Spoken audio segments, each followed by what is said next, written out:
workout where you just taught a class and I'm like sitting there, light bulb going off, and then like a whole class is like, well, I felt good today. And the next day they're like, I'm sore in my pecs. I'm not sore in my neck. That's awesome. And then it sparks our energy to be like, oh, hell yeah, dude, it's working, you know? What's cool with working with you, like working with a chiro that gets it too, is exactly that. I get to validate some of the methods and the techniques that I'm using to help people with like neck pain or something when they're lifting overhead. Yeah. Or their neck's tight from sitting all day. And then I'm having them do, you know, a specific way of doing a traditional farmer's carry, but since they activate their pecs and their teres and things like that, and all of a sudden their neck relaxes. And that's typically what happens in a gym as a trainer. You try these different drills or cues, and then you see it work within your clients. Right. But it's nice to kind of have that rant with you afterwards. Hey, does it make sense that if I flex, if someone flexed their pec, this is a pec, right? This part of is this a teres or a lat? And then does it turn off, like, you know, your neck muscles, like your traps, or what is that? Is that a left scap? And then being able to validate the mechanics of it with someone that knows more is amazing, because I don't have to kind of bullshit people and start making stuff up. And then once I get that validation, and then, you know, you see it work in your practice, and then I see it work, and then it's like, well, now it's worked on a bunch of different people too, you know? I guess we should kind of go into, because I think our 3 loyal listeners might want to share this with some coworkers that don't know who we are. 3's kind of a high number to shoot for. 3. Andrea, my wife, she probably won't even listen, so that's probably true. Marie's probably, if she does listen to this, she's gonna go like, this is boring. I don't know what he's talking about. Yeah, we can't even count our own wives in on that. But I know at least 3 people I could name off the top of my head that will listen to this. But if they share it with a coworker, we should introduce. I'm Ian Cook. I am a doctor of chiropractic. I have a clinic in RB, Cook Chiropractic. I claim to be a sports chiropractor, but I also focus on family practice style, meaning that I see pregnant patients, I see pediatric care, I see everything in between. I don't limit myself or have a niche. My niche is just anybody in the community that wants help, right? So when Mark says to bounce these ideas off a chiro, that's not a normal statement, in my opinion. All chiropractic care has done for me is give me the ability to have a scope to do what I want. I personally had to choose that I am a nerd of biomechanics and the way that anatomy performs in physiology, right? So my background, my undergrad was a bachelor of kinesiology, pre-physical therapy, right? So it started there. I wasn't passionate about it then, but I was like, as soon as my guidance counselor told me, like, you should go into this field because it sounds like you want to do some more sports medicine kind of stuff. Mm-hmm. He's all, this will open up your scope into what you do next, right? I always tell people now that I have kids in high school or in college go like, I might do kinesiology. What do you think of it? And I'm like, I freaking loved it looking back on it now. But there's no kinesiology jobs waiting for you when you're done. All my friends now are physical therapists, physical therapist assistants, which requires a little bit more schooling, chiros, personal trainers, but nothing, or something way completely out of the field, right? What made you choose between physical therapy and chiro? Because the number one thing I tell them next is go shadow. Shadow as many people as you can. You have time. There's so much damn time in a college schedule. You just can't be lazy, right? So like if you have 4 years of schooling and you're only going to school 3-4 days a week, how much freaking time do you have? I mean, even working a part-time, full-time job with that, there's still 1 to 2 hours a week that you can go shadow someone for free, and there's no practitioner out there that's like, you can't shadow me for free today. And if they are, they're assholes, and you shouldn't probably work with them anyway. And that should tell you a lot about the profession.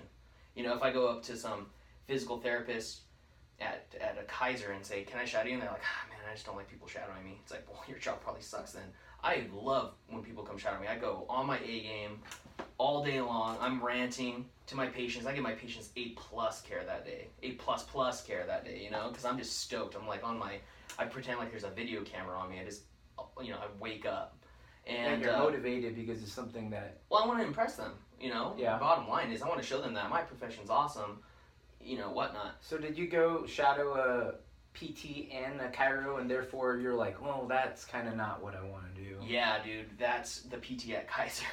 Really swear. I actually, for my biomechanics class, Professor Nessler, I think he's still there, and he's like the head of kinesiology. Not a lot of personality with that guy, but freaking so much stuff from biomechanics that I learned in that class that I still think about to this day. And he made us go shadow people, at least 3, and write a report on it, and they had to sign off all this stuff and a list of questions. How much money do you make? How much schooling? Would you recommend this job for me? Like all that kind of stuff. And the PT at Kaiser just kind of ranted to me about that he doesn't have to work a lot. Like it was kind of cool for him that he just assesses people and hands it over to the PTA.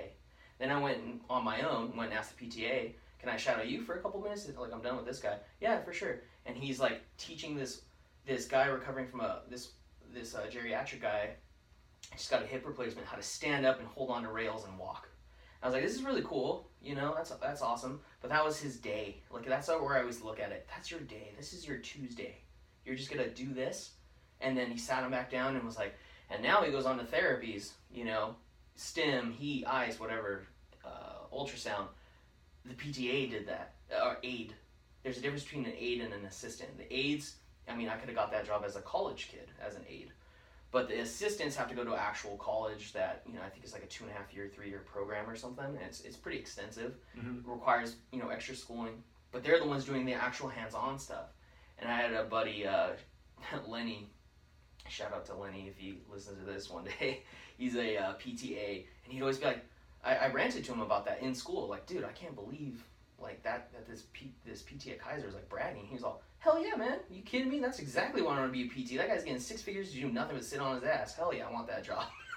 So it's just a difference in goal, what you wanted to do like day in and day out. Right. One's like you're like in the trenches, like helping people one-on-one, and PTs, from what you saw from your intern, was kind of like, hey, this is cool. I kind of just set my hours and I don't do the bulk of the work. He's like, I work 9 to 5. I got no stress. I got a 6-figure job. I got PTO, probably a 401k going.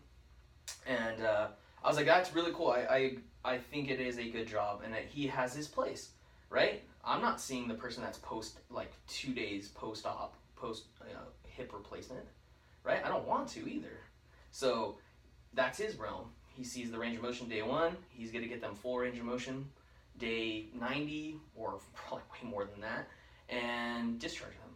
And they're going to move on to the next thing. So chiros are in this middle part, this middle ground, and I shadowed a lot of chiros. I shadowed chiros that ran high volume clinics, small clinics, not really any that... Sports chiros, I shadowed in the Bay Area a little bit because that's where my school was. It was in San Jose, and it's a big market for chiropractors because of the fact that our school is there, and it's a big fitness industry. So I shadowed a couple there, and it was just very performance based only, like not a lot of pain care, just a lot of sports performance. To a point where like our professors were kind of teaching us like, you guys got to be chiros too, meaning treat them. Adjust them, because like one of my mentors told me, like, be a chiro first, then do all the fun sexy stuff later, because they're forgetting the main reason or their main craft, right? Yeah, so our craft is chiro. Stay programmer, and in terms of giving them movements and drill, you're becoming a trainer more than the chiro. He's all, stay in your lane. You guys are glorified physical therapists right now. Yeah, I literally know a guy that had a PhD in rehab. Like, whoa, like how much higher can you get? Yeah, I didn't even know that was a thing. Yeah, a PhD in rehab. He was a glorified physical therapist in my opinion. I was like, does this guy even adjust people? He does ART, all the soft tissue work, hardly any adjustments. So I didn't want that. I was like, there's got to be a middle ground. There's got to be, and everyone's like, find your niche. And I'm like, there shouldn't be a niche for this. There should be a middle ground. And that's kind of what I've tried to build here in this RB clinic is like, I have so many people ask me, you're in RB, you probably treat a lot of Medicare, man, a lot of geriatric. I'm like, actually, I really don't. Yeah, because Rancho Bernardo is just known as, because I grew up around this area, it's like the older population. Mm-hmm. That's Rancho Bernardo. It's like the old people place. So when I moved here to practice, I was wondering, like, why am I in this geriatric area? But what I found out is it's also a big area for families. And that's where my bread and butter is, I guess. that I want to treat. Yes, I want to treat the 12-year-old baseball player, but I can't tell you how many times I've treated the kid, and then the parents are like, well, I should see you too, because my lower back hurts from sitting at my office or standing at these baseball games all day long or sitting in the bleachers at a wrestling tournament. And that's what I love. I want to treat the whole family, make sure everybody's out of pain and moving pain-free, but then I'm like, what's that next step? When are you going to look for optimal performance out of your body in what you love to do? Is it hiking? Is it soccer? Is it, intramural soccer? Is it CrossFit? Is it running, marathons? That's a huge one. God, I can't tell you how many yoga injuries we've seen, which is interesting because a lot of people go there in pain and just think that stretching is going to help it, but they'll aggravate themselves in those positions too, right? So I've kind of found a middle ground of where I've seen, Charger players, professional NFL players, professional fighters, but then I've also seen an 8-year-old jiu-jitsu kid, so I love that variety that comes in. But, in the chiro world, we should be in a lane of just pain management, right? We're very good for acute pain. I tell my patients this all the time. We're very, very good for acute pain in 6 to 8 week windows. So if you came to me with sciatica and I can't get that sciatica gone in 6 to 8 weeks, I'm referring you somewhere else, right? And even day one, I'm like, I have acupuncture in this office. I have massage therapy in this office. I don't even like calling them massage therapists. They're more like, I call them rehab techs. They're doing ART. They're working on these muscles that, it's not some therapeutic thing where you're just laying there and it's like, oh, la-di-da, and let me rub you down with this stuff. It's like, we're getting in there and we're trying to make everybody move better. That's everybody's common goal here, is trying to just get everybody to move better and to get back into what they want to do. It's funny you say that because I think I've had chiropractic care.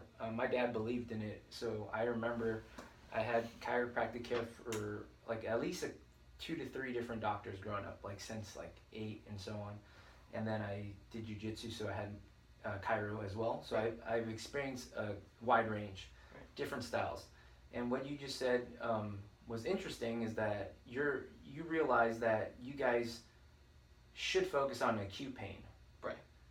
So not the fix all, which is a lot of my profession. So the difference is, right, if you don't understand, like acute pain is what, just that short-term onset, like it's something to just... Yeah, I mean, I got 7 out of 10 low back pain. I just strained it at the gym. You strained it, or you slept wrong, or you went hiking. Something happened. That's something acute needs pain. to bring you in, yeah. And so I think what I've been through with other chiros is then they're trying to treat chronic pain. Yes. And I never got that.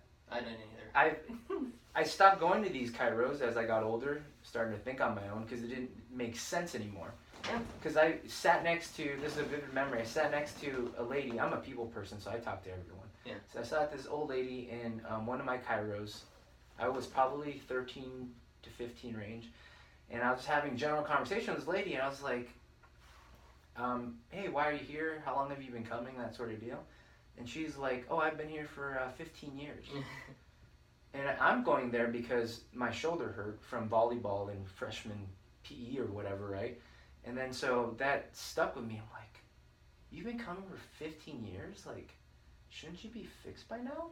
You know what I'm saying? Right. But it's kind of that, and that stuck with me because through that process, having chiros even, through my jiu-jitsu and training, it was typically for acute pain, right?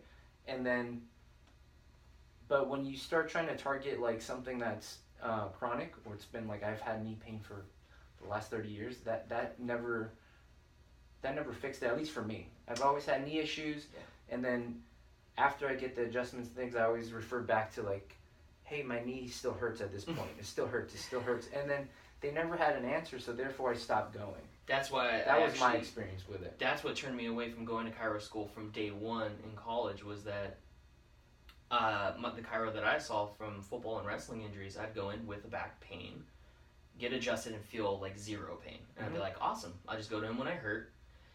But he was never the type, he's a family friend, so he was never the type to be like, hey man, you need to come here like 3 times a week and then twice a week and then once a week for the rest of your life. He'd just be like, all right, yeah, see you next time. And I loved that, but at the same time, I went in and saw him one time with a separated shoulder, and I saw him with a torn plantar fascia, 2 separate injuries, same treatments.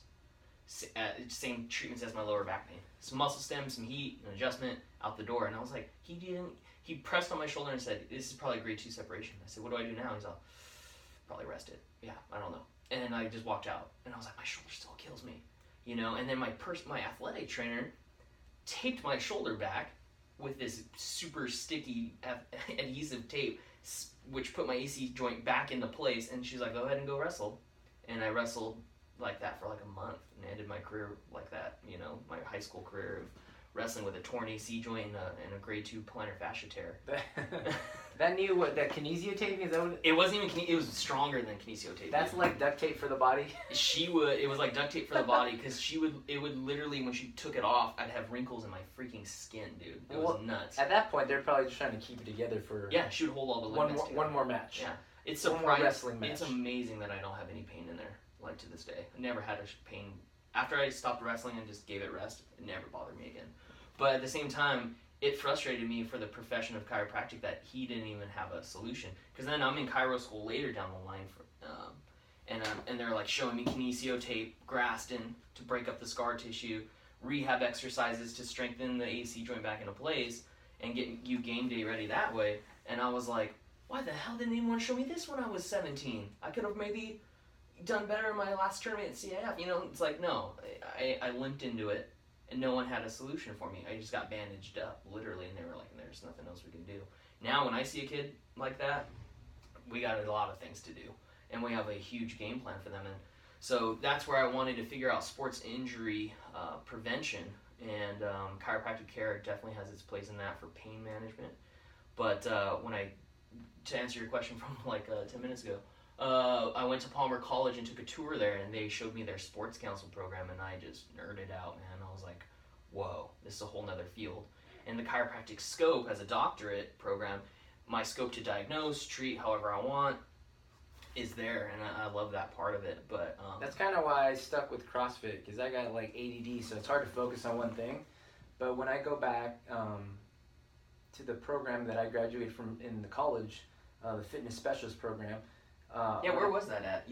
That's at Miramar College. Okay. They have a cool little program where you get personal trainers to be a trainer, because most personal training certifications like ACE, NSCA, all those stuff, it's like you just take the test, right? Right. So that program in the college is connected through ACE, so you still have to take that. Right. But you get a certification through the college, and there's classes that you have to take. So I got to take kinesiology, exercise phys, nutrition, care and prevention from an athletic trainer. So at least you get classes and internship through that. So that's where I started. But I've been invited back to speak to the students, because I've done well, I guess. I have my own business. Well, yeah, I mean, again, you gotta intro yourself. So tell them where you're like. Mark's gonna bullshit you a lot on this. Like, he does this a lot. He downplays what is. Let me introduce you. I'm just a dude. I'm just a dude. What got Mark and I together? We talked about this earlier. I was working on some of Mark's clients, I guess, or members, and none of them were injured. CrossFit always has that mentality of, oh man, you're gonna get broken there. Mark's gym was different. One, the members all had very clear paths of what they were doing and why they were there. Two, none of them were coming to me injured. They were coming to me for maintenance, and they just knew that they needed to take care of their bodies, which is amazing. Most CrossFit injuries I saw in the past, Bay Area, down here, didn't matter, all injured. Like shoulder injuries, possible labrum tears, disc herniations. Seriously, I mean, still to this day I see those where it's like, they need surgery probably, CrossFit can be dangerous. It can be very dangerous. I don't ever disregard that or play I'm not naive to it, and I don't bullshit people and say CrossFit's the safest because we're learning, those buzzwords, functional movements, this and that. But it starts at the top, right? It starts with the coaches. Are the coaches preaching a mentality of competition, or are they preaching a mentality of what you guys have, which is different, which is community?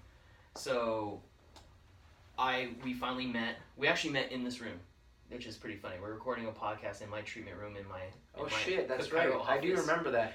And like Because we talked for like an hour and a half or just I coming in for one treatment, which should have been like 10, 15 minutes. Mark came in for a 30-minute appointment, which is when I was just going to adjust him and give him my chiro spiel of what I do that's different than other chiros. I'm very protective of you did say my that. members. You did say that, and that's what it took so long, because he tells you tell me that it was hard to get a hold of me. So therefore, that's a nice way of saying I was ignoring you. Yeah, I was ignoring the emails. Another freaking chiro. Here we go. But you gotta understand, as a gym owner, small business owner, gym owner sounds so big and glad, like, you know, but as a small business owner, right, I get chiro pitches all the damn time. Right. And I have chiro experience, and so I've tried before and it never worked. Yeah, and I've marketed with other gyms, and they're like, it's all about numbers, right? So I came in here I came into you, and I don't come in trying to, like, you know, have that resting bitch face on and I'm not listening. I'll listen to anyone. You did come in open-minded. But I did have that kind of like, okay, I'll see what he has to say, and I'm assuming from past experiences that it's going to go the same thing. He's going to want to do this. He wants to network. He wants me to bring my members in. Right. And I'm so protective of my members, my community, that I usually, if it doesn't check out, doesn't work, I won't. But I feel the same. I'm protective of my patients, right? If they're doing really well and I send them to a gym and they break themselves, I'm pissed. And not because they ruin my good work, but it's like, what are you guys doing in there? Like, I'm preaching like this overall new movement lifestyle for yourself, and you're wrecking them because you have this mentality of like, we're competing all the time. And so I knew there was a mutual connection that needed to be made. And like I said, I scheduled 30 minutes during my lunch, my 2-hour lunch, to meet with you, and it took all 2 hours because we just started nerding out day one, man. In this very treatment room, it's been remodeled 3 times though, so it looks completely different. Hopefully for the better. But we're recording our first podcast in here, which is freaking cool. And then that was like September of 2016, and it is now March of 2019. So it's freaking crazy. And I wasn't sure, you know, what the relationship was going to be, because again, we've tried with other chiros, and we, you know, people do get hurt and then they get referred out, you know. Right. So what really kind of built our relationship was the willingness to work at our mission. Right. And our mission is being very protective of the people we're, you know, helping or treating. And then after that, I think we started meeting up on Sundays. Yeah. And we kept putting ourselves through the movements that we're preaching to people, and we still do to this day. And that's something that I did learn from one of my professors, and he runs the fitness specialist certificate program at the college. So Rod Porter, I'll give him a shout out. Nice. But he said this one thing during the nutrition class. He says, I always test out the program on myself before I give it to my clients. Right. And that stuck with me from day one. That's a good point. And, you know, if I did try to connect with, and let me talk to your personal trainer, you know, you're going to go back and work out, I would love to connect with them and work on it together. Mm-hmm. Or a physical therapist, anybody, and collaborate together. It was always, what are you doing? Here's what I'm doing. Let's meet in the middle, you know. But with you wanted to understand what I was doing, and I wanted to understand what you were doing, because we saw good results with people. So we said, how can we move this on to the next step? One more thing before I forget too is that I've talked to many chiros, right? And one of my kind of bullshit filter is that if you don't know what my members are experiencing on a daily basis, what's the point, right? So that I say that and lead them into saying, all right, come work out at our gym. I don't even care if you pay. I just want you to experience. It's more valuable that you come in and do the workouts, because if you did Monday's workout, or if you did Wednesday's workout, and then one of my members comes to see you because they maybe tweaked their shoulder or they're sore from that Monday's workout, you went through it. Yeah, I've had constant dialogue of it. Did you do Monday yet? I'm like, no, I'm doing it later tonight, and all the time, and I do like that interaction with them too. So that's a lot. I've had that same conversation, that offer. And no one does it. Many chiros are looking for that middle ground, like, hey, I'm going to stay in my lane. Yeah. If someone's hurt, send them my way. I was like, and then we've had that, and then when they come back and I talk to them, well, what do you guys do? And it's like the same adjustment. No, they want to see me 3 times a week and then 2 times a week. Sign them up for a membership. And I'm like, well, how does that help the way you snatch or squat, you know? So. Yeah, I mean, you should, and again, to shout out Mark's gym, CrossFit Sun in Carmel Mountain's been there 8 years? We're 9 years. 9 years. Officially. Sure. You know what's funny is some of our t-shirts say 2009. Yeah. Some say 2010, and people still ask me, even like Andrea, my wife, like, what the hell, are we messing up? I was like, all right, no. This is what happened. 2009, we started CrossFit with buddies in the garage. Right. Off of a workout that my cousin Danny, he's coach at her gym, found. It was Murph, right? He's like, you gotta try this Navy SEAL workout, bro. It's super cool. And then we did it, and then it killed us, right? And so then we had people starting to come over. We made our own little t-shirts. We called ourselves Underground CrossFit or something. Gangsters. And so that was in 2009. Yeah. And then after about like a year of that, then Danny and I we said, hey, let's just get certified. Let's see what that looks like. And then we actually officially got affiliated, which is being an official CrossFit gym. 2010. 2010. Nice. So next year we're gonna be in 10 years. 10 years. There's Holy not shit. What's What's the shelf life for a CrossFit gym? Start there. As a business or as a business participant? I thought it was 5 years was the study. I would say 3 to 5 years. 3 to 5 years. I say by 3, if you're not doing well, you're probably out. By 5, you're holding on. Right. Because of the community and things that. There's got to be a bell curve, right? Like the median's going to be 3 to 5 years. Because there's probably gyms that have been around, like that could listen to this and go like, well, any gym's been around 15 years. But it's like, that's cool. That's small percentage. That's a very small percentage probably, mm-hmm. right? And they're competitive gyms probably too. It depends on if you stay in your like or whatever you promote, you should stay there. If you're a competitive gym, be a competitive gym. Right. It's just hard to find that identity because just like what you're saying with the counselor, having that wider scope in Cairo. That's why I like CrossFit, and I've told the people when I went back to the fitness specialist classes, when I give a little talk, I was like, I love CrossFit because it allows me to have a wider scope of training. Sure. Because when I went through ACE and other things, it's like you can get a BOSU ball certification.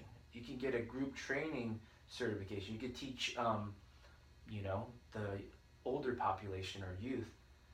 And I'm thinking, well, exercise is exercise. And I don't want to be held to that, like what you saw in the physical therapy, like this one lane. Yeah. So CrossFit's kind of allowed me to train everyone, right? But and even as we speak right now, the whole CrossFit open is changing itself, and a lot of gyms are probably trying to find a new identity, right? Because if you are a competitive gym, quotations, what are you competing towards now? Yeah, they'll always spark if you stay true to that, that's perfectly fine because there's a niche for that. There's people that use CrossFit as an outlet to fulfill that competitive side. Right. For us, though, what we focused on from day one is helping people. Yep. So a little bit about where I'm coming from in terms of how I started is I've always wanted, I was that kid, when you're in elementary school, they're like, what do you want to do with your life? Mm. And I'd stare at the paper. I'd probably think about others. The first thing I'd probably think about when I was younger, because I played a lot of pickup basketball, I was like, I want to be in the NBA. First Asian player. And then, exactly. And then you're like, this was before Yao Ming and Jeremy Lin and shit, so there wasn't even hope. So that immediately fizzled away. Not super tall, I'm like 5'8" or something. Yeah, there's no 5'8s in the...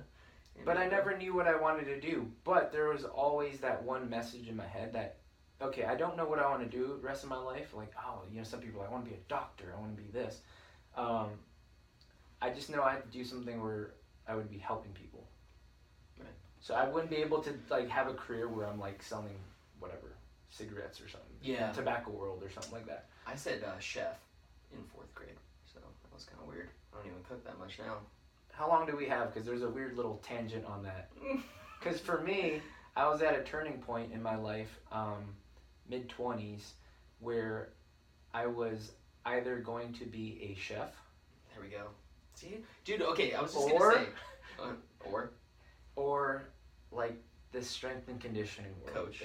That's I don't even know what it was called back. Like a I personal was just trainer. gonna say, there's got to be something to the chef part because it's formulaic, right? Like a good chef can follow step by step. They're very organized. Creative too. It's And they're very creative. There's no there. You can have so many different niches, but it's pretty like funny. We were both in that little. maybe we should that's go the to thing. cooking.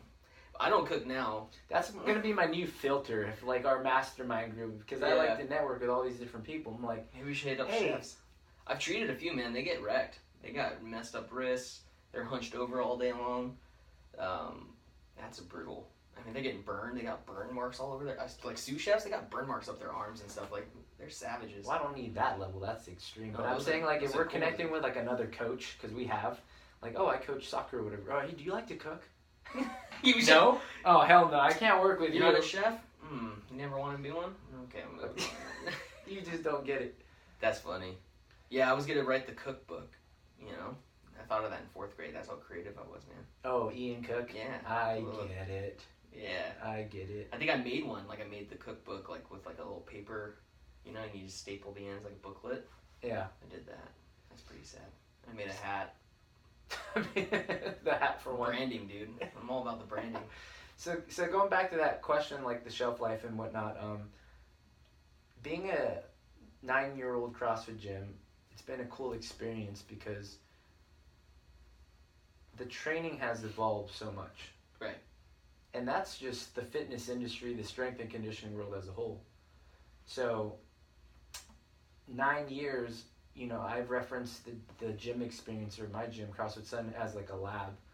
Yeah. So my intent, my goal from the day one in the garage, anyone that would come into the door, is to help them. Right. Right? Yeah. And with that mindset, you can't help but to start to get directed in a path that I didn't expect.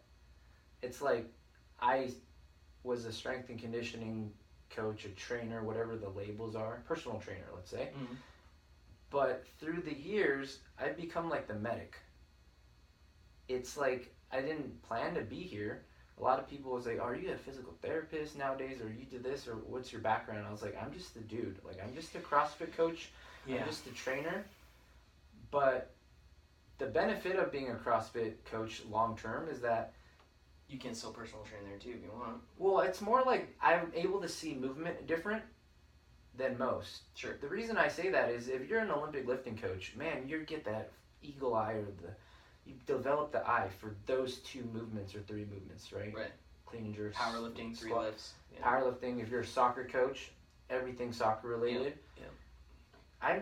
I've dealt with so many different athletes or non-athletes, so you see a lot of the same movement patterns in different sports. I've dealt with runners, and then you start to see the patterns of like those injuries that you keep having to deal with. Right. So that's what's helped with being a CrossFit coach, is at least I got to see a lot of different case studies, you know, over and over again, where I'm not kind of pigeonholed to like I only treat runners. Right. Or only CrossFit athletes. Because a lot of your athletes in your gym are running half marathons. They're triathletes. They're playing indoor soccer on the weekdays. Yeah. You know, everybody there is already promoting like a healthy, active lifestyle, and that doesn't necessarily mean that they're just CrossFitting 6 days a week. So that's kind of cool. And it's not that, you know, the reason we have, like what you referenced, because I don't know, because I just do what I do in my gym. I don't know the injury rates in other gyms or whatnot. But we try to reduce as much risk as we can, because Sure. it goes back to that intent. If I'm here to help you, if I do program something or coach something that hurts you, Right. it's not like it's bulletproof and like no one's getting hurt, but I'm Right. trying to reduce that risk as much as possible. Yeah, and that's what I loved about your gym personally for myself. Competitive background in wrestling and jiu-jitsu, you do get a very strenuous workout where you feel your body being pushed to the limits. But at the same time, I don't need to break myself because I have the mentality to be like, I'm going to take a step back here and just get a good workout in, right? And it's fun. Moving barbells around is always fun. So, but where I felt confidence to be able to refer people there was the fact that it's always been collaborative, right? Like if I say, hey man, I'm sending a guy to you that's got a tweaked shoulder, you would be like, all right, Ian's sending someone over, I'm going to help them move their shoulder properly and safely. So that's where our FixFit kind of mentality started developing, sharing clients together, collaborating weekly. And then what kind of sparked was the FixFit programming, I guess, right? That we're going to start trying to get people individually doing on their own. Well, we've tested it on our members, right? Right. So, and there has to be that what's next type of thing, right? Yeah. We can get people out of pain because of what you do as a chiro and what I do as a movement specialist. I think that's where people are starting to call that now. Right. Or, okay, I get them to move because I'm a trainer, right? Move better in their mechanics or technique. But after they move better and they start feeling better, then there needs to be more. Right. Because then it goes back to the same gap or that trap of like, all right, my knee doesn't hurt anymore, right? Yeah. Cool, but now you're going to go back to your sport, your hobby, at intensity. Mm-hmm. And that is a huge gap because no one's trying to fix the way you move at intensity, right? Right. So it's like, you might be doing what I see most, right? Someone, let's say, has knee pain, okay? And they do these band drills or whatnot, so, I mean, how much tension does that band give you? I don't know. Clamshells, they do all these stretches, things like that. But you hurt your knee, for example, maybe at a 350-pound back squat. Mm. How's that 5-pound clamshell tension or band tension going to get you back to squatting 350 pounds? Yeah. So our mentality is like, we got to get your mechanics ready for that 350-pound squat. Right. And no one's really doing that because once the pain is gone, and I'm at fault, and we've done that in the past, pain's gone, so I'm going to kind of put the blinders on. I'm going to start training again. Sure. At a lighter weight and then build back up. But building back up doesn't, it's such a, I don't know, it's such a dumb way to train because that's what You're still moving on the imbalance. That's what hurt my knee in the first place, right? Right. You're still moving in balance. And if I have to explain to a patient what FixFit is, I tell them we're teaching you body mechanics through moving your muscles through chains, right? Muscles move in chains. If I tell you to go bicep curl this dumbbell, you think it's just your bicep curling it, but your shoulders flexing, so your delt's on, your pec should be firing, and you're recruiting your biceps and your triceps should be shutting off while this happening, so you get maximal recruitment here, right? That's the number one analogy I always show them. But do you just think that only your biceps flexing, or do you think that this is moving in a chain? They go, oh, it's moving in a chain. Everybody can just see that is black and white. Now I tell them, now let's talk about a back squat or a deadlift, and I tell them driving the knees in, or sitting your hips back, driving off the floor, shoulders back and down, chin tuck. I just said like 5 cues or whatever it is, but do you know what muscles should be flexing in those positions? Do you know what muscles should be firing right now? Firing and flexing are synonymous, I tell them. And I said, what FixFit does is we isolate each movement, right, into what big muscles should be firing that aren't firing. The lat is a giant muscle. It goes from your arm to your spine, right? It goes from your arm to your lower back, and people cannot flex that thing with no weight. But they want to flex it on a 350-pound back squat. It's like, it's not flexing if you can't flex it in the air against gravity. Why? Because most of the members that we see and clients that we see are sitting, and that's the common denominator. We're sitting right now. We're always, and I just drove here 25 minutes sitting. Our lats are shutting off in that position. We're rounding them, we're flattening them out, and then now I want to fire it into a 350-pound back squat on a Wednesday night. Like, it's just not going to happen. So it's already weird enough that you're talking about a lat to most people, I assume, listening. Right. When we're referencing a knee pain on a back squat. So we could go. No, but that is a huge point, right, because things are not what they seem in the pain world. Right. I'd even simplify it because you have the background and you're a chiro, so it's the way you described it is good. But let's simplify that even more. Sure. We're not even talking about chains and this and the bicep and tricep. Like, even that might be too much for a normal person that's just right, in pain. So what I've been telling people lately, right? It's evolved to this point to not complicate it. Is if you're doing an exercise, right, or doing a movement, which muscles are you using? It's a simple question, and I don't need you to know even the names of the muscles. Right. Point But to where you feel it. but certain movements people all know. So when you talk push up or bench press, right? Yeah. What are we working, right? Chest. Chest. That's perfect. It's not even pecs. They don't even call this like chest. Chest. So good. So the example is do a bench, do a push up. Try that now, and I use this all the time for meeting people, explaining to them what FixFit is. It's like do a push up, hold it halfway, and tell me where you feel it. Yeah. And 100% of the time so far, I can say that because I haven't had one yet. Do you feel it in your chest? And they're holding halfway down on a push-up. They're like, no, it's like in my neck or in the front of my shoulder. Front of the shoulder, or the back of my arm, my tricep. Every time. And so that it's as simple as that. It's like, wait a second. If a push-up is supposed to be for your chest, your pecs, why are you using your tricep? Why the hell are you using all these other muscles? And therefore that then sparks the idea, the light bulb moment, like, oh, then you see their eyes kind of light up and like, wow, that's why, yeah, you know what? Every time I bench, I do feel a pain in the front of the shoulder. Like, they didn't want to, like, acknowledge that until they realized that the movement might be causing it. Yeah, and that's where if you want to say what the mission statement of FixFit is, it's going to teach you the big muscles that you should be using on your more dynamic movements, like a push-up, right? Versus someone like doing a bodybuilding style workout in a gym where they're just like using some cables to pull their chest together. Mm-hmm. They're going to start figuring out that in a more dynamic movement like a barbell press, all of a sudden I got pain in my shoulder, where should I be feeling it? And we see people come in all the time and go, my lats are sore the next day, my pecs are sore the next day, my neck didn't tweak today on that bench, and I was going actually a little bit heavier than I normally do, and it's nice. And we see that all the time, and we're trying to formulate that into really simple exercises for them. Well, FixFit, right, has dual purpose, and that's what we've been seeing. Right. Step one, it's that people are in pain. Mm-hmm. And like I said, I've become this movement medic, mm-hmm. right? Like, I'm a trainer, but people start coming to me, and, you know, people are being referred to me saying, hey, this person's in pain when they do this movement.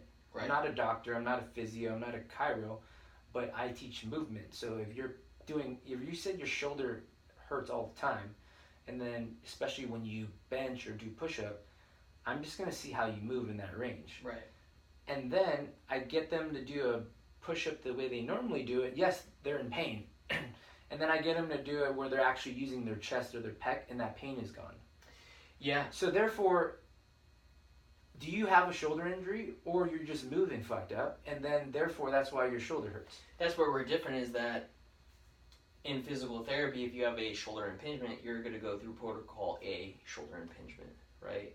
And then for a chiro world... You know what's great about that is no one knows what the fuck shoulder impingement means. No. In terms of where I come from. Sure. They just go, here, point to shoulder, it hurts here. Right. Do you see what I'm saying? There's that disconnect with, like, that's my... It's not a pet peeve, but it's just what I see.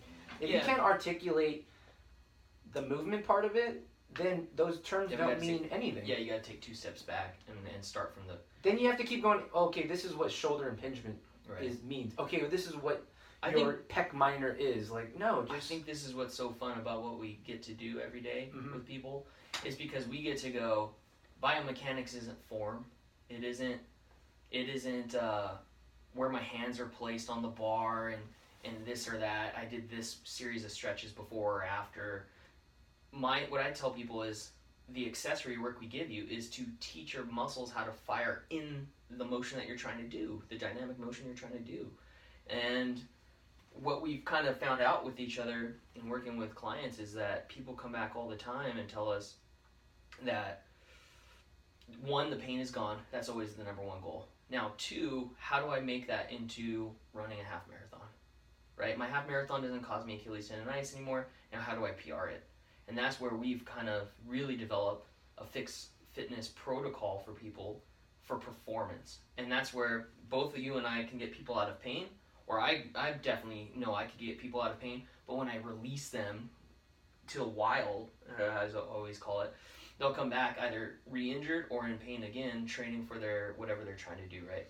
And what I want is for them to come back and go, help me PR for this. Help me get through my next fight without a shoulder or neck injury through my training camp. Like, that's the stuff that we get to really nerd out on. And what we've kind of developed through that process over the past 3 years is what we've been calling rants, right? We've been ranting a lot about how messed up the healthcare system is, how messed up the fitness industry is.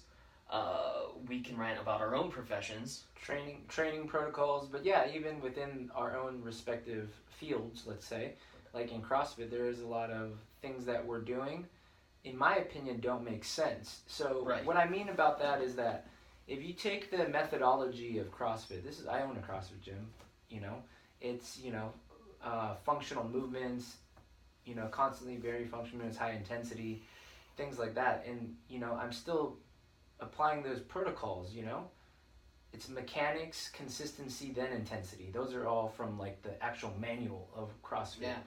So what the hell does mechanics mean? And I think we kind of just bypass that. They always think it's form. So I explain FixFit this way, and I explain what we do at CrossFit Sun this way. I believe, from what I've heard or seen, we're the only gym around that teaches mechanics and technique and we pair them together. Yeah. Okay. So another way to, I always make analogies because for people to understand. And mechanics is like the car itself, right? Let's say you're a race car driver. The mechanics is a car. And then the technique is the driver, like your skill, right? So you could be the best technique driver in the world. So you could be the best driver in the world, so your technique's the best. But if your car's a piece of shit, yeah. The axle's off, the tire's flat, your steering wheel's, fucked up. Then brakes are wearing out. Yeah. You can't apply your technique to it. Sure.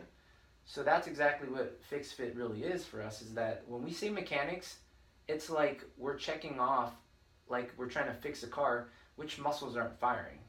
Right. That's it. So if you have, like what you referenced, like this big part, the biggest muscle in your back, your lat isn't working. Yeah. That's going to cause you issues. So you cannot apply your back squat technique to it. But those are two different things. Wait, yeah. So people still to this day, I'm looking around, this is part of our rants, is that no one's putting the two together. Sure. And they might be, there's some people out there, and I've seen it, where they're putting in they're kind of mixing the two together.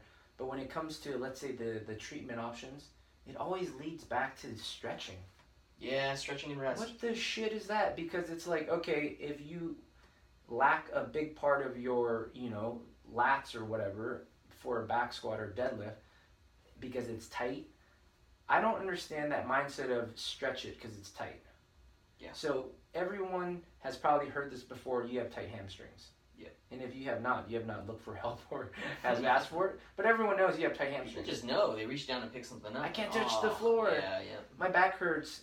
And then it's always attributed, and we're all on the same page. It's like, yes, I'm listening. I'm like leaning closer. Yes, we're doing it. You have tight hamstrings. And then when they go for the treatment option, they get stretching. Or foam rolling. Or SMR, all that stuff. That's all the same thing. But if you think about it this way, right, the mechanics of it, that hamstring is super tight, which means it's weak, it's short, it's not developed. Yeah. So how the hell is it going to get stronger and function better if you just keep stretching the hell out of it? This sounds a lot like our first conversation that we ever had in this room, but now it's developing into so much where I'm like, let's isolate that medial hamstring on one leg and get that hip stable. Like, that was not a conversation we had day one. We were working on range of motion through adjustments, and yeah, I do still show a lot of dynamic rolling with a lacrosse ball and some stretches, sure, but for recovery. Exactly. Not the fix, right? Because the fix, I'm always preaching, you have to fire these muscles, and if you can't do a single leg RDL without falling over, how the hell do you think you're going to be able to do a deadlift, thinking that you're firing your hamstrings? I get asked so many times, even by friends that message me, how do I strengthen my lower back? And this is kind of like, it's so funny that you had the car analogy. I do the same car analogy. I say your hips are like your axle, your knees are your brake pads, and your feet are the tires, right? And so many people get so many new tires. I got orthotics. I just got new shoes at Roadrunner.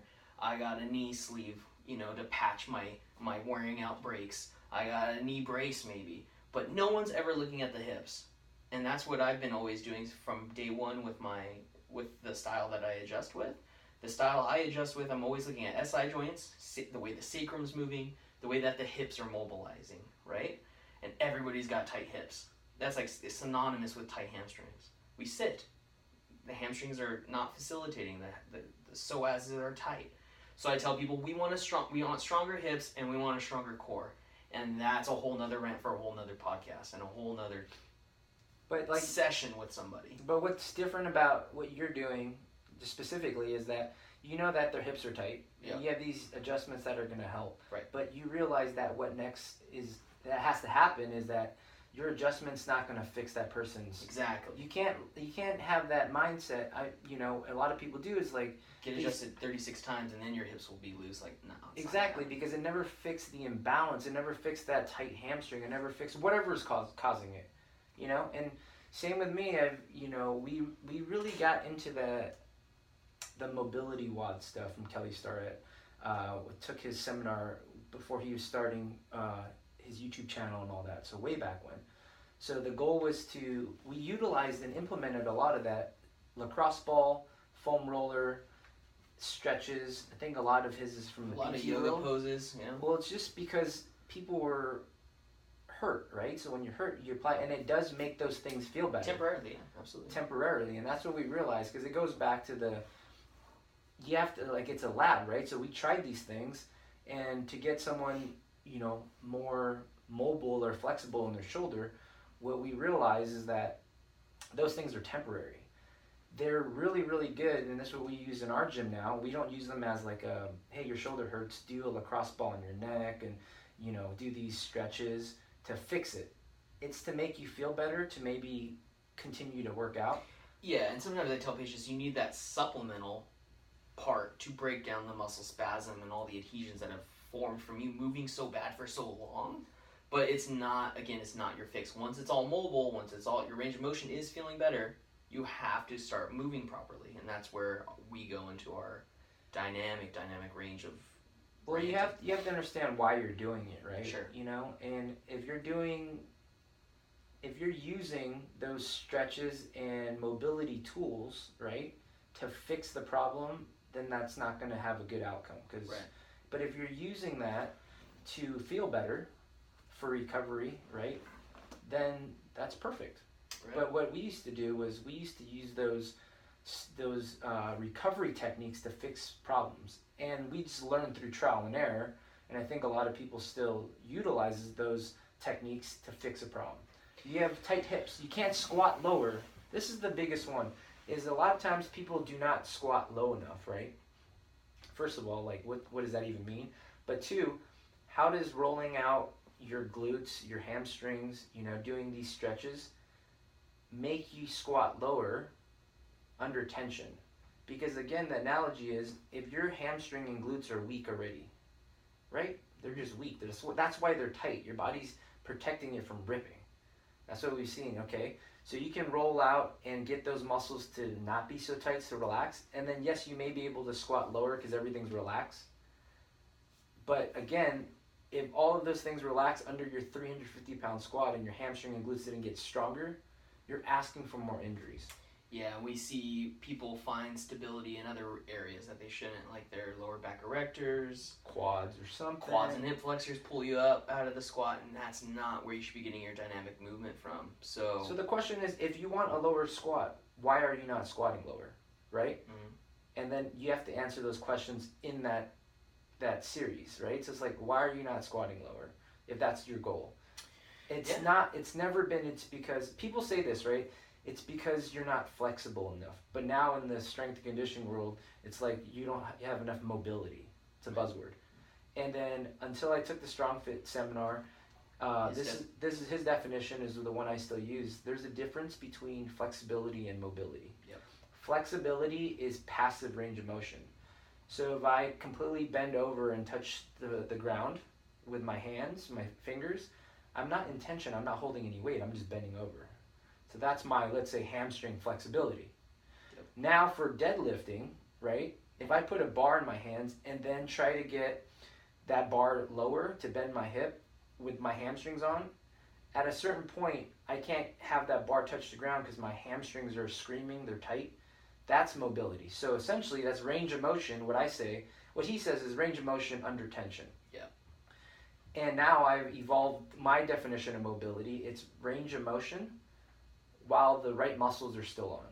Yeah, which is not very far for a lot of people. But it simplifies it, right? It is very simplified, We're trying to, that's pretty much our goal. So if you're trying to do a push-up and you're not signing up for any push-up competition, let's say, so there's no standard, but if your goal is to train your chest through your pecs and the push-ups, your mobility is how far you can go down and up with your chest or your pecs staying on it. That's mobility. Well, okay, so there's your definition of mobility. Here's a definition of strength from my end, because I do see people, military, public service, like cops and firefighters, and people in karate gyms too come in and they have push-up numbers that they need to hit for their definition of fitness to move on to the next belt ranking. Because that's their goal. Right. They need to do that. They have to have something to quantify.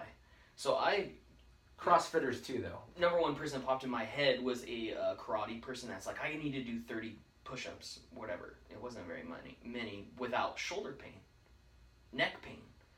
And I got them to, like you talked about, pec and lats are firing, that's good. But now I can only do like 6.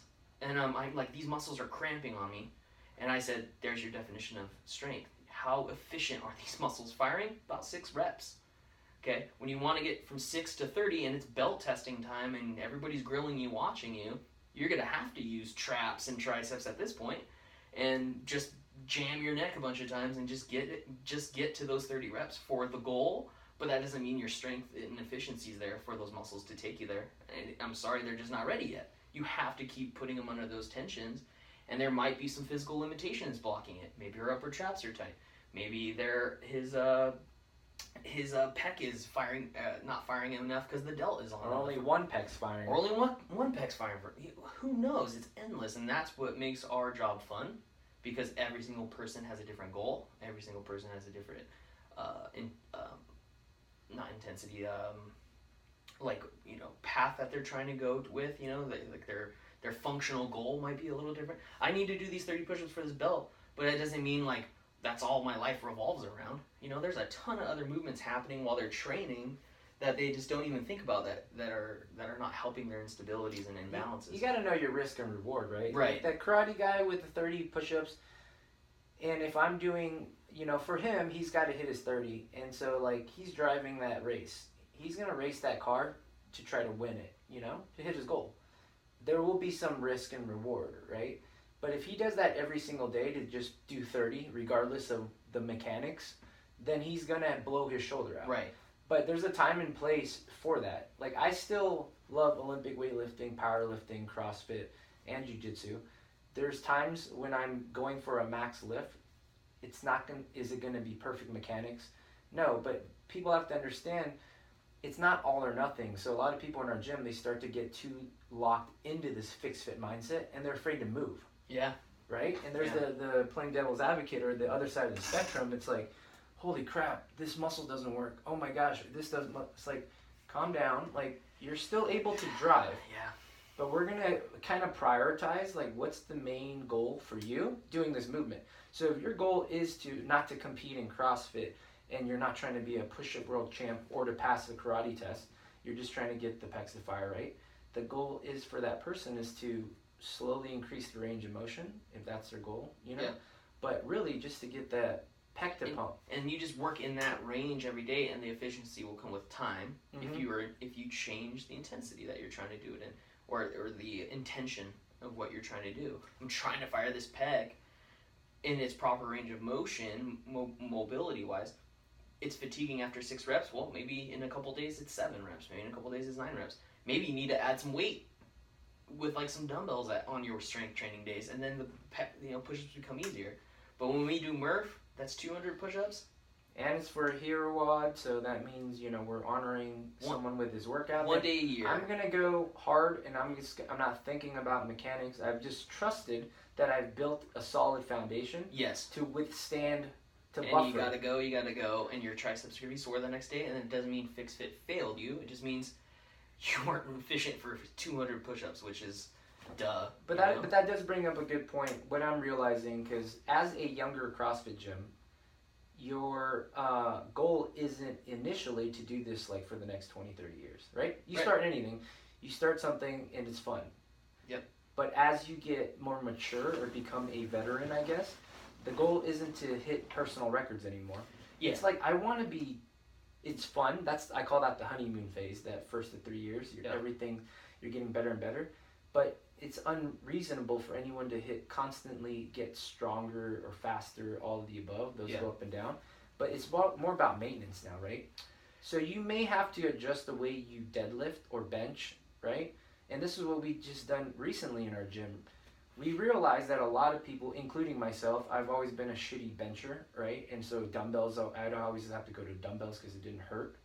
Not really understanding why.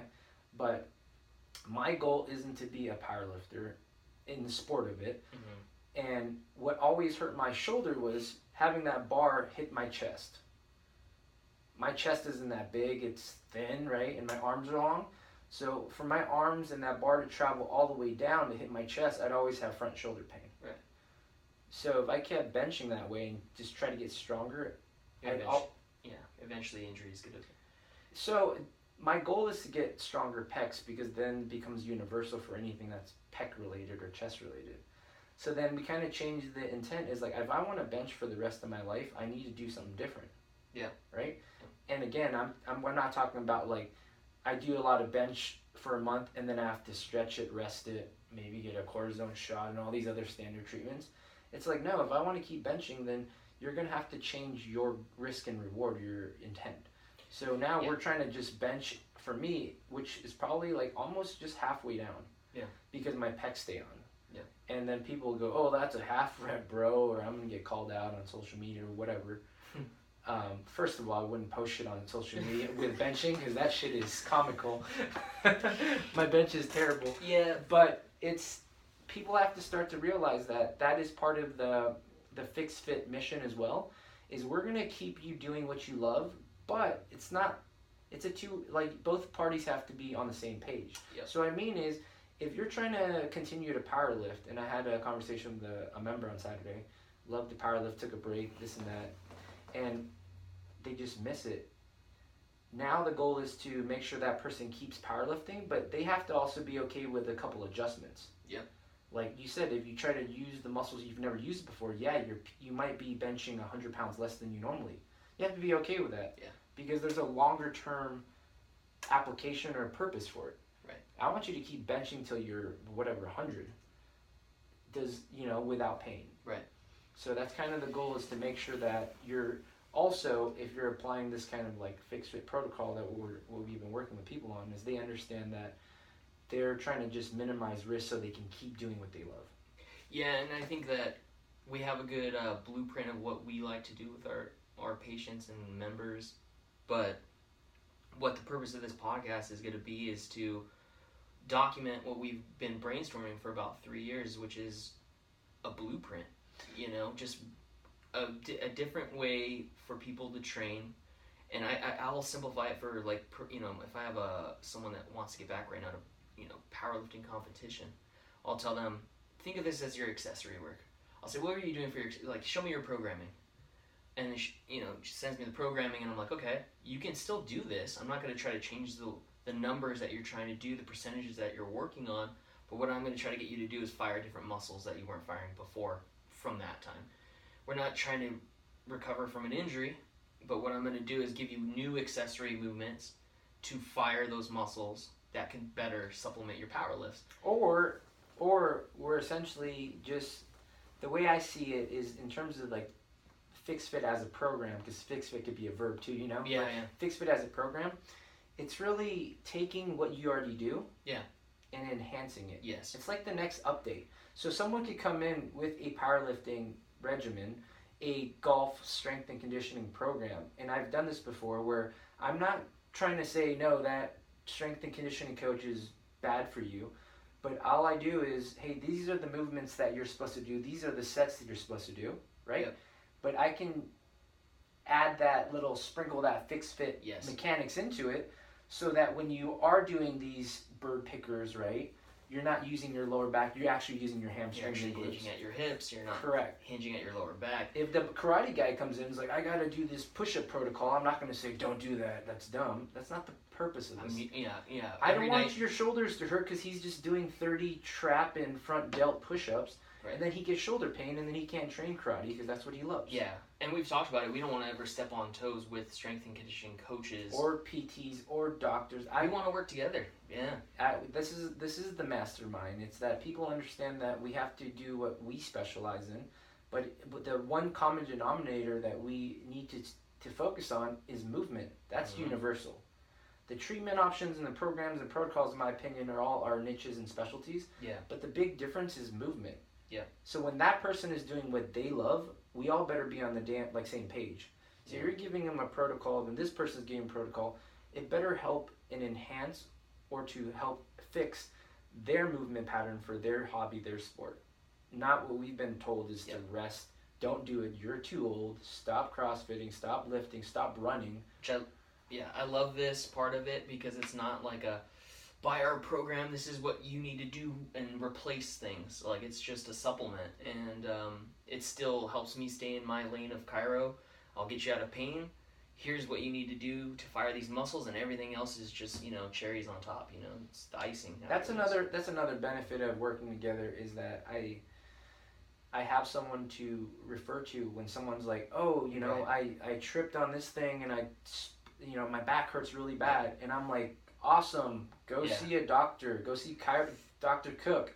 I'm not a doctor. I'm not trying to, there's movement screens and there's movements that I can teach to keep you doing what you love safely. Mm-hmm. So as in, if you tweak your back because you tripped on something or whatever, right? Yeah. Or you fell on your shoulder because you were walking your dog and the dog pulled you, I'm not here to say, hey, come here, I'm going to fix your shoulder and assess and see what's broken or torn. No, that's not what it's about. And I'm not saying that so-and-so PT is wrong, chiro's wrong, but I'm a trainer, so I'm going to find ways to train the same muscles for you without pain, and therefore you can keep doing what you love. And that's what's funny is that you'll say, go see a chiro for it, and they go, what? And then they'll come see the chiro, and I'm in a treat and release kind of format where it's like, all right, it only took you 3 sessions to get rid of this anterior shoulder pain. Go back and start lifting. But hey, you should probably do this FixFit way. And the FixFit way starts working really well. I'm like, you want to go to a gym where you can do this in your workouts and apply it to barbell movements, make some really good friends in the process, and be held accountable? Check out CrossFit. It's not CrossFit. I don't know. That's injuring me. Like, I heard that injures a lot of people. It's like, that's what's so different about our lanes, right? My business and your business are the alt. But we can also be blunt and put it on the table, right? It's like the elephant room. It's like chiro might not work. Right.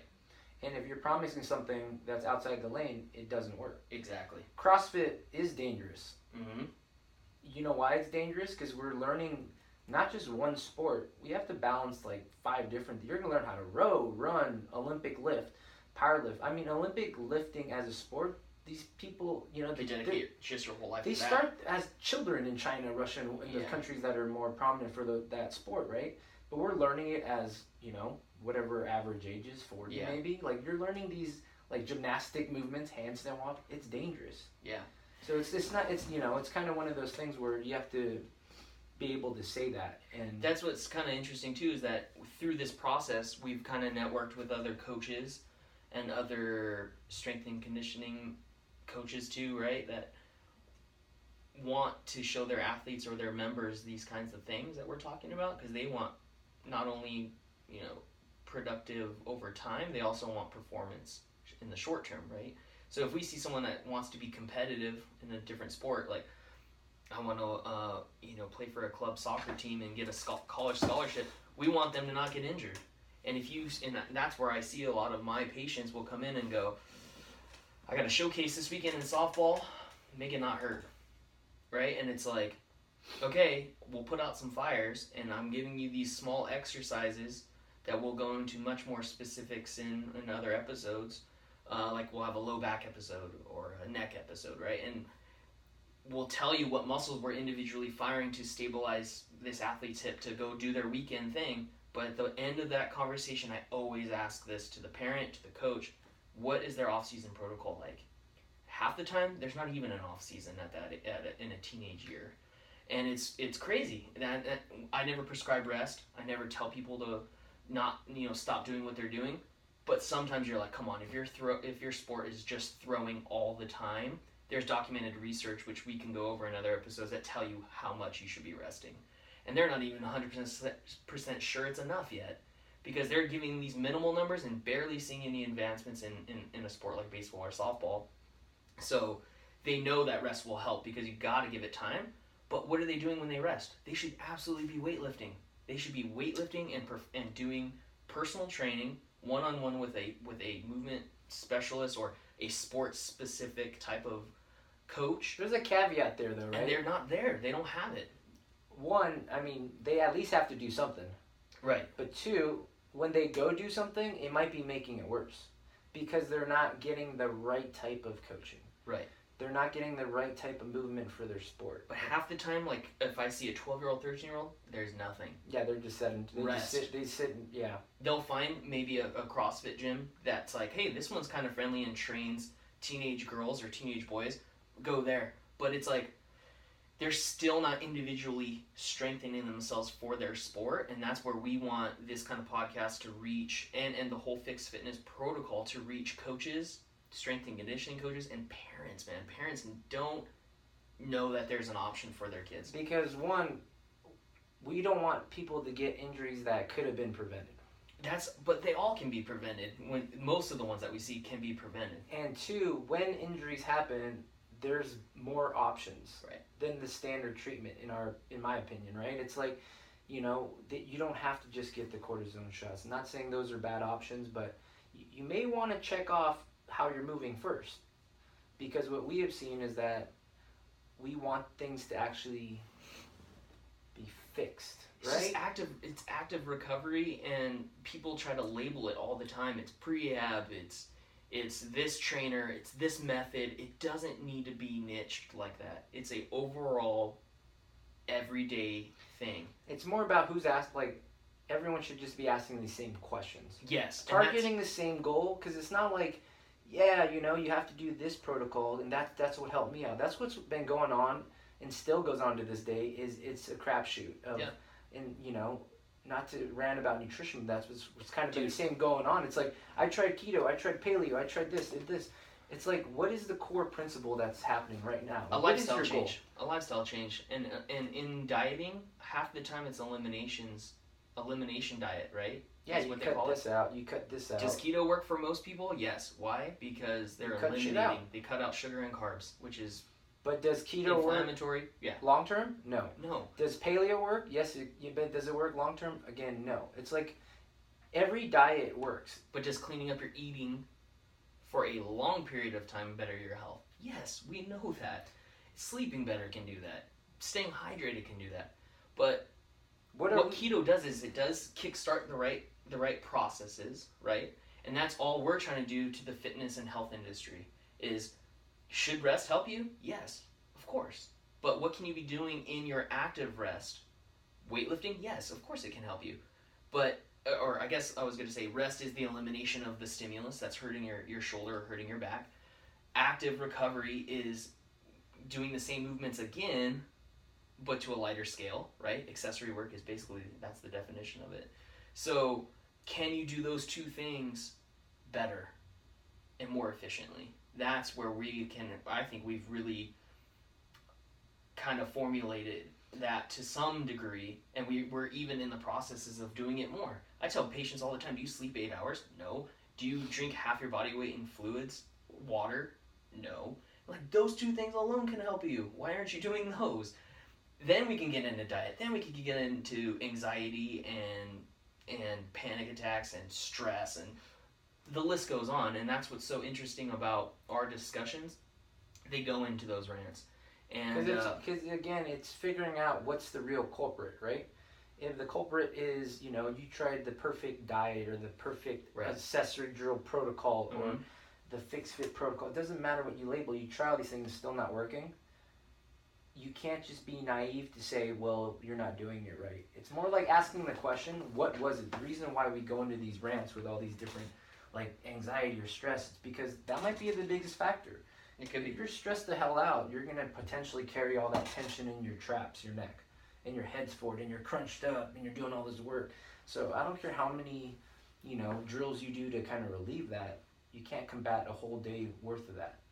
Yeah, and But isn't that the goal? The goal is to fix, let's say, tight traps or neck tension. Headaches. But that should be it. That is the intent.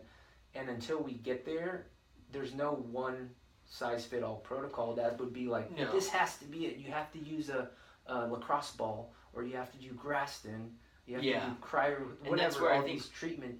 We're gonna have to be very clear with, and we have been from day one with FixFit, is that it is not just a protocol that is going to fix all those things. But it can be this dynamic thing, but it also needs to be individualized. And that's where meeting with me, meeting with you one-on-one.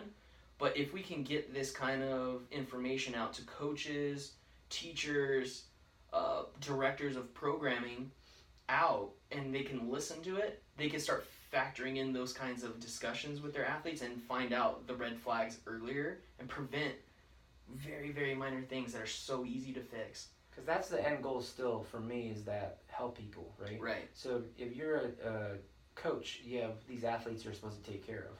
So if these kind of principles or methods can help you keep your athletes healthier, right, then that's going to help the whole process. You don't have to have people miss games or injuries come back or your best player sitting on the bench. Yeah, everyone just wants to get back to playing and doing the things that are fun, but they don't know how, and they get misled, because the traditional, I go see my GP says stop doing it, it's rest, it's Advil, and that's, people are frustrated at that, and it's hopefully going to become an archaic thing in the next 10-15 years, but healthcare and insurance is constantly changing. We're going to go into much more detail about that, what we think that state of that is, and we can bring in we plan to have guests in the future that can come in and talk about it more, so it doesn't sound like we're just two guys on a soapbox rant all the time. But this is what we're talking about. That we sit here and have these discussions weekly already, almost twice a week, 3 times a week. It's constant. If the standard treatment fixes you, or you believe it does fix you, then that's great. But the people we're really targeting are the ones that have been through the standard treatments and it failed, and it's failed them because they're in more pain. Yep. They have spent an ungodly amount of money on that whole process, right? A lot of them out of pocket. Chiro contracts, contracts. They have MRIs that don't give you the multiple answer. X-rays or X-rays in areas like the whole body for no reason. Yeah. Surgeries they can have that Atlas off though, so that's important. What? They can have their Atlas could be tilted, so that's probably the source of a lot of things for these people. And so they need to straighten out their head. They have to straighten out their head. Yeah, we'll get into much more about it. But that's the mission, in my opinion, is that we feel that people, I wouldn't say ripped off, because I don't want that to sound wrong, but it may have been prevented. And so what I do in the gym with FixFit way of coaching is I call it a control test. Like, I can identify injuries that may happen just by these movement tests, right, or screens. And 2, when something happens, wouldn't you want to check off what could have potentially caused it first before you get a surgery, before you get a shot? So it's not saying that those things aren't helpful or has helped people, but what if just because you did that push-up, for that example, right, the right way, you might have avoided a cortisone shot on your shoulder. Yeah. You may have never had pain ever again. Yeah. I'm saying that because I've seen that in our gym over and over again. Yeah. So, but I've also seen people get surgeries. So then in the past as well, then you start to go back, well, like, damn, could that have been prevented? And for what I believe now and what I've seen, it's definitely preventable. Yeah, and the earlier the better, always is the thing. But yeah, to kind of to wrap this up, this is episode 1 to kind of introduce Mark and myself as the FixFitness guys, and that we've been operating this term FixFit for 3+ years now, and it's just getting bigger and better and more efficient for our members, patients.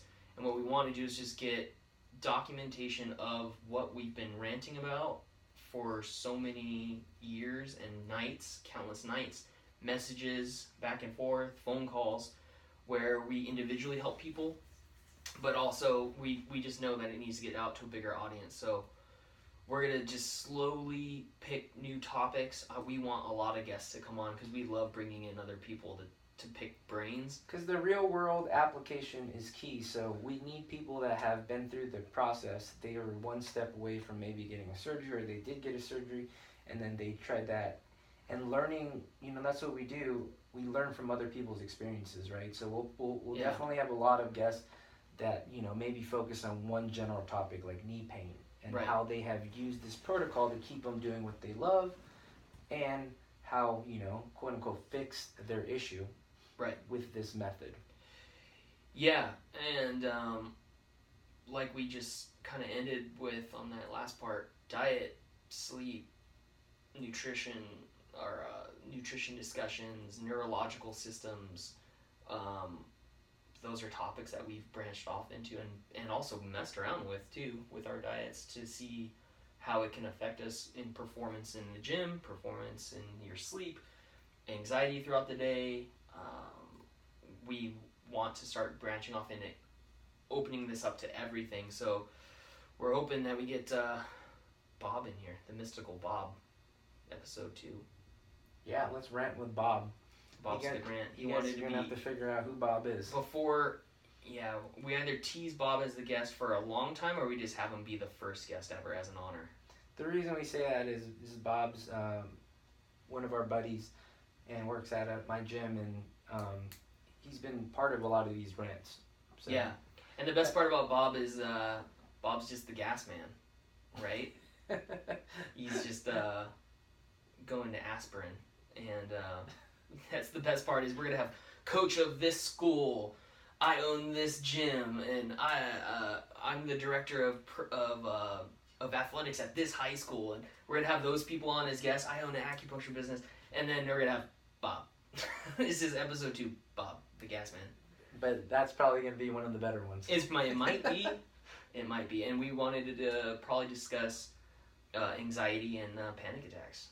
Yeah, I think a big benefit of connecting with others in their niche, in their field, is just seeing how these principles apply in their sport, in their coaching, in their work. Like I just restarted up jiu-jitsu, and I'm connecting with Gracie Poway, but it's interesting because movement's movement, right? Yep. They probably see the same type of injuries for years. Leo, Rodrigo, all of them. They see the same injuries, right? Yeah. And instead of the standard treatment, how can they improve their system of approach, of coaching, teaching movement to keep their members safer? Yeah. Get them back to training when an injury happens. I mean, jiu-jitsu is way different from CrossFit. That's a combat sport. Right. We are teaching just exercise, So it's amazing to network with, whether soccer coaches or volleyball coaches or yogis. The list goes on and on. Yeah. So that's our goal, is to not only interview them, but start to network with these people, so then we just broaden our... Meeting of the minds, man. That's almost what we call this podcast, but Mark and I are the vessels that have been driving this, so we're Meeting of the mind sounds way too smart. It sounds way too smart. I don't want that much pressure. That's why we said FixFitness, guys, because I'm just a couple dudes just trying to share what we've learned, and that's it. We're not trying to promote something that we're not. We're just sharing our experience so far. I'm not trying to stay here and be like, I'm the greatest gym owner and trainer. I could care less about that, because I'm not even close, in my opinion, right? Yeah, my GPA is not even close, man. And I got friends that are so much more articulate. They should be professors writing books, and there's no book we want to write. We just want to, we're not smart enough for that. We just want to talk a lot of shit. Just want to talk a lot of shit, and that's the best part about it. We got to get Deej on an episode so we can talk about his thinning hair and his issues with battling being ugly for such a long period of time in his life, and combating it with CrossFit, because he's muscly now. So you got CrossFit muscles just to be better looking. We'll go over that. That will be a good episode. I think a lot of people will tune in for that one. He's got a wide audience that would love to hear him talk even more than he already talks. He talks a lot. I'd also, instead of just guests as well, it'd be interesting to see throughout the next couple of weeks, because we have this avenue to discuss things. Yeah. And it'd be good just to talk about, like, maybe just one major issue, you know? Yeah. As opposed to just guess. It's just like the SOAS or something. What the Yeah, hell I think are erectors instead of using your... Yeah, like, absolutely. I think we can rant on those things. we could do a whole episode on hip stability, shoulder strength. The top 5 best shoulder drills out there, and then we kind of run on Yeah, that I'll type of shit. come into the gym sometimes and go, Mark, you'll never believe this. I just saw this golfer, left oblique was weak, right lat's not firing. This is what I'm thinking. And then we go into a rant about golf, biomechanics, golf coaching, golf strength and conditioning. An article comes out on this X-Force thing on the lumbar torsion, and we're like, a whole episode on golf just right there. And we've just talked for 2 hours, and we're like, dude, that's a podcast episode. That's a podcast episode. But now we're actually going to, not formulate it, but we're actually going to sit down and once a week and just actually record. So we're hitting literally the 1 hour and 30 mark right now, which I wanted to do about an hour, but it is what it is. That's not a bad intro. We spent a lot of times talking about our cute story of how we met and started dating. So still trying it out. No, yeah, it should hopefully just about an hour a week like that. Yeah, like I said, sometimes just from 8:15 to 9:30 at night, we've had a podcast episode. We just never had a microphone in front of our face. So next week we'll be back, either by ourselves with one topic, or hopefully with a Bob or a Deej for round 2. And anything else, man? No, that's it. Mark Sun, CFS, Ian Cook Cairo. We don't have a tagline yet. My tagline in my networking group is check yourself before you wreck yourself. I mean, I really like that.